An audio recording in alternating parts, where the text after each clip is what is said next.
RMC, la matinale week-end. Tous engagés. 8h moins 10, 7h50. Ils sont aussi avec nous. Ils sont aussi nos invités. On en est très heureux pour le petit déjeuner. Et c'est peut-être avec eux que vous allez passer la soirée ce soir devant la télé. Alvan et Aez, nos représentants pour l'Eurovision. Bonjour à vous. Bonjour. Ça va bien ? Ou plutôt, ça va très bien. Bonjour Alexis, bonjour Marine. Merci d'être avec nous à quelques heures de cette finale. C'est vous qui représentez donc la France cette année avec ce titre, Fulène.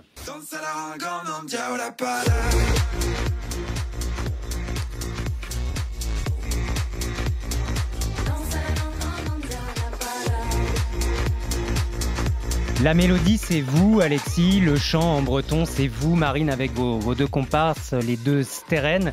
Mais cette chanson, en fait, c'est le résultat d'un hasard, parce que vous vous connaissez depuis quelques semaines, quelques mois à peine. Vous vous êtes rencontrés dans un bar, c'est ça, au hasard ? Ouais, exactement.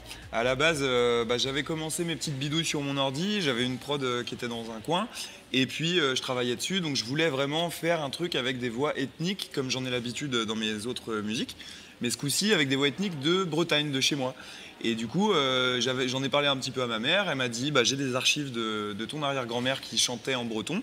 Donc elle m'a envoyé ça, j'ai testé des trucs, ça collait pas. Elle m'a envoyé aussi sa voix, donc la voix de ma mère en breton qui chantait. Ça collait pas non plus, donc j'ai laissé le projet sur le côté. 3 semaines après, je pars en soirée avec mes potes à Rennes. On va dans un bar et puis c'est là où je fais la rencontre de Marine. Tada. Et voilà, et on est là. Et Marine, quand vous rencontrez Alexis, vous êtes déjà dans un groupe avec vos deux comparses stérènes.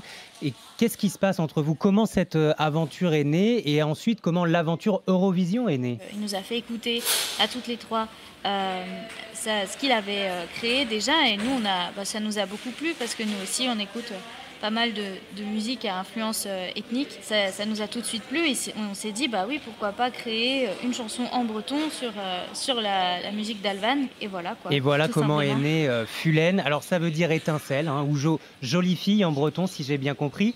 Mais qu'est-ce que nous raconte cette chanson, Marine ? C'est vous qui avez écrit le texte. C'est la légende de Catel Golette. On a voulu en faire dans la chanson une figure émancipatrice. C'est une jeune fille qui aime aller danser et qui de ce fait se libère et libère les autres femmes des regards médisants qui sont souvent posés sur elle, qui transforment les énergies négatives en quelque chose de positif et fédérateur. Il y a donc ce message féministe. Vous vous reconnaissez même presque dans Fulène. Marine, c'est ce que j'ai pu lire ici ou là, parce que c'est vrai que l'Eurovision, c'est aussi un moyen parfois de faire passer des messages, de faire évoluer le regard de la société en vous écoutant chanter. Qu'est-ce que vous vouliez dire au monde, à ces 180 millions de téléspectateurs qui vont vous regarder chanter Fulène ? Alexis, vous, en tant qu'homme, ce message féministe. Tout de suite, l'idée était assez...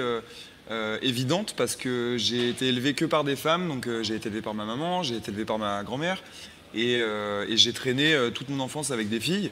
Donc c'est vrai que pour moi c'est assez évident et puis c'est même limite encore nécessaire malheureusement pour le combat, étant donné que j'ai tendance à dire que je suis humaniste, mais du coup, là, pour le coup, il y a encore besoin du féminisme pour arriver à parler d'humanisme. On est très fiers de participer à ce combat et c'est vrai qu'avant tout, le premier message aussi, c'est notre plaisir aussi de faire de la musique, notre amour pour la musique, parce que c'est quand même un concours de musique et de chant. Si on peut cumuler tout ça, c'est vraiment très cool. Fier de porter ce combat féministe et puis fier aussi de chanter en breton. Alors Alexis, je crois que vous ne pipez pas un mot de breton, comme moi, mais Marine, en revanche, c'est votre langue de cœur, Marine, votre langue au quotidien.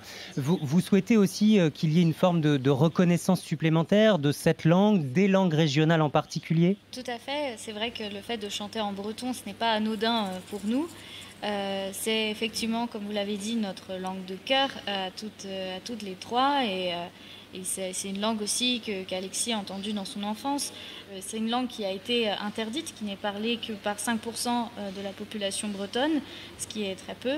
Et faire en sorte qu'elle ne meure pas finalement, Marine. Et on fait partie de cette jeune génération qui crée en langue bretonne et pour qui c'est une fierté, non pas une honte que de parler breton, c'est faire reconnaître et de mettre en valeur aussi la diversité culturelle et linguistique de la France, mais aussi de l'Europe entière. Alors, on est allé regarder dans les archives, en 1996, il y avait déjà eu du breton à l'Eurovision.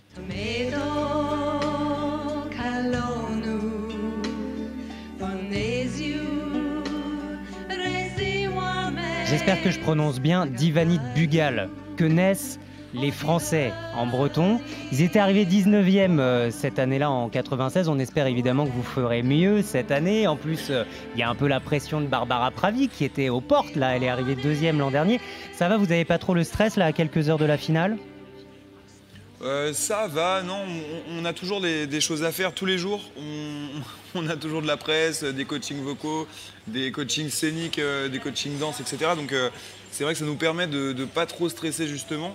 Je pense que le stress va monter, va commencer à arriver juste avant, tu vois, quand on va commencer à se changer, où on va se dire, allez, c'est le moment, ça y est, c'est maintenant. Marine, quelle est l'ambiance entre les délégations ? Parce que vous êtes depuis plusieurs jours à Turin. J'imagine qu'il y a une forme de grande colo qui s'est créée. Il y a une très bonne ambiance entre les délégations, entre les artistes. En fait, on ne sent pas vraiment de rivalité très grande. En tout Même cas, si nous, les meilleurs, c'est vous, hein. Évidemment. En tout cas, toute la Bretagne, bien sûr, toute la Bretagne est derrière vous, le président de région, les écoles d'Iwan, toute la France aussi, on l'espère ce soir. Il y a déjà une victoire, Alexis et Marine, sur Twitter. Grâce à vous, l'emoji drapeau breton est revenu pour quelques jours.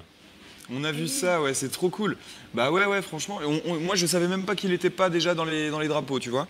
Oui, en plus de ça, la finale n'est pas très loin de la fête de la Bretagne qui a lieu tous les ans le 19 mai. Et c'est aussi à cette occasion que revient le drapeau et on espère un jour qu'il intégrera nos smartphones. Eh ben, on pourra l'utiliser en tout cas ce soir pour vous encourager sur Twitter avec ce drapeau breton. Comment on dit bonne chance en breton ? Chance vat. Eh ben voilà, c'est tout ce qu'on vous souhaite. Merci encore d'avoir été avec nous ce matin, Alexis, Marine, Alvan et Aël. Merci beaucoup. Merci beaucoup. Salut. Et rendez-vous sur France 2. Chance batte. Ce soir, 21h, la grande soirée de l'Eurovision. Tiens, Steven nous écrit, Marine, Alexis, ils vous suivront. Il est déjà debout, Steven, et il suivra le show ce soir. Bonne chance à la France et surtout aux Bretons.